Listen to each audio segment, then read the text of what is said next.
Hi, this is John Cook with Rockwood Flagstaff Engineering, and in today's how-to we're going to talk about how to change the water filter. First, you're going to want to turn off the pump in case it's on and make sure that there's not a city water connection, so that there's no water pressure at the water filter. To locate the water filter, the locations are going to vary based on the floor plan. They are typically either in an exterior trunk door or inside of a cabinet behind a false panel. Loosen the casing with the tool provided. This will allow you to pull that down. A lot of times the water filter will kind of get stuck there. You can pull it down.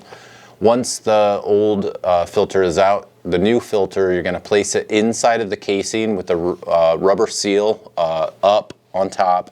And when you screw the casing back on, that's actually going to push the filter up and seal it on the top. And again, use the tool to fasten the filter casing back on.